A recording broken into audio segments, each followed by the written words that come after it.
Hurmatli kanalimiz obunachilari, assalomu alaykum barchalaringizga. Bugun 25-aprel 2025-yil. Bugungi obzorimiz pishig'ishdan qilingan 77-seriya deydi. 3 xonali kvartiramiz bo'ladi. Juda ajoyib variant. Oxirigacha ko'ramiz. 2-qavatda joylashgan ekan. O'zi ham yo'lni bo'yiga. Hozir bitta podyezdni ko'ramiz. Mana svet ekan. 2 ta xonadon mavjud podyezdimizda. Eslatib o'taman, kvartiramiz 2-qavatda joylashgan. Xo'p. Skvoznoy planirovka, eski domlar, 4 qavatlik eski binolar bo'ladi. Pishig'ish 77-seriya. Bir boshdan boshlaymiz.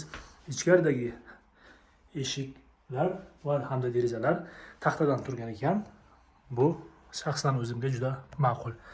Tashqaridagilari hammasi akvaplast 2 qavatdan o'ynalikdan turibdi. Mana shu birinchi yotoqxonamiz hozir mana shu narsalarni ichiga yig'ib qo'ygan ekanlar. Ko'chish arafasida. Xo'sh, va yonida ikkita xona o'rtasida sanuzilimiz joylashgan. 77-seriyada alohida bo'ladi. Mana xo'p. Hojatxonamiz akkuratni holatda turibdi.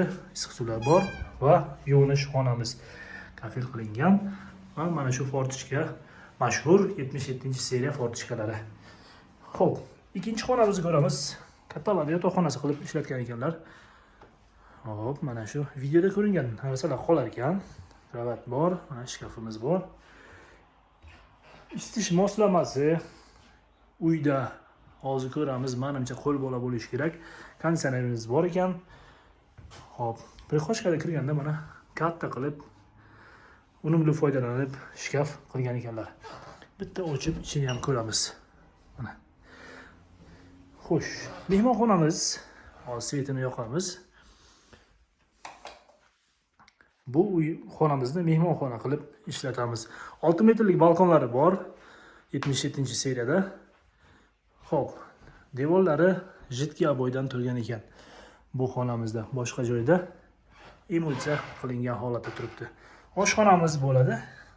Xo'sh, mana bu mebel hamda plita, xolodilniklar bor ekan. Buni ba'zilar balkonga chiqarib, bu joyni yana bitta xona qilib ishlatadilar. Xo'p, olgan odam o'ziga ma'qul qilib sharoit qilsa bo'ladi.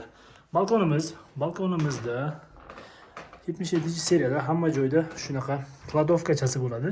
Buni hamma har xil ishlatadi. Mana bu yerda ular kladovka qilib ishlatgan ekanlar. Ba'zilar pishiriqlar uchun plitani shu yerga chiqarib qo'yadilar. Mana bu joyda ovqatlanish zonasini qilgan ekanlar. Xo'sh, devorga qaralgan tomon, bu tomonimiz katta ko'cha tomon qaralgan bo'ladi.